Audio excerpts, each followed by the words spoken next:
Hey Cubs, welcome to the week 2 virtual practice. Today we're going to be going over some fielding techniques.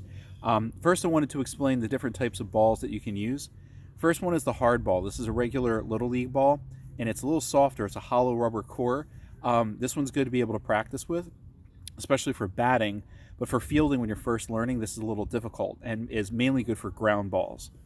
The one that you want to do for regular catching is actually a regular old tennis ball. This helps build the confidence and reduce the fear of catching it, as well as improving the injury rate. Last is like a little wiffle ball. This you can get on Amazon or any of the other e-tailers. This kind of one is really good to be able to use for pop-ups, because this way, if you do get bonked in the head, no big deal because it's super light and squishy. So let me demonstrate a few of those techniques. He's only about 20 feet in front of me right now, so this way the ball isn't coming to him too quickly. But the first thing we want to do for any fielding is when you see that ball about to be thrown or about to be batted, you want to get into a ready position. His feet are in good shape right now, about shoulder width. He's then going to bend his knees, put his glove right about his hip to his waist level, so this way it gives him a quicker reaction time. Now we're going to practice a few of those ground balls using those hard ball. Just going to roll it with my hand right to him.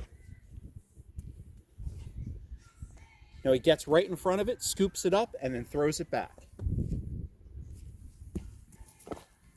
Now it's okay if they happen to miss it. The most important thing is to get in front of it. So now we're going to actually try when it rolls to the side of him. He's going to practice shuffling to the side, using not overstepping his feet, but just shuffling to the side and then getting in front of it to stop the ball. Okay, now we're going to be moving on to the second technique, which is going to be fielding the ball when it's coming straight at you. I'm using the tennis ball this time because we want him to have a high level of confidence and not being afraid of getting hit with the ball. So I'm standing about 10-20 feet away, taking the tennis ball and throwing it overhand. He's going to get into that ready position, and now I'm going to throw it to him. And even if he drops it, that's okay, because it's going to be really hard in the beginning, especially when they're trying to learn to get that hand strength to close the glove. The most important thing is he was able to get in front of the ball and stop it. And that was a great example. When the ball is below your hips, you're going to try to scoop it up and cup it. But if it's above your head, that's when you're going to try to have your fingertips to the sky. It's a little bit harder to catch it that way, but try to be patient with your child as they're learning, because it's going to take a little coordination and hand strength in order to get that glove to close. Okay, and the third technique we're going to work on today is going to be that pop-up.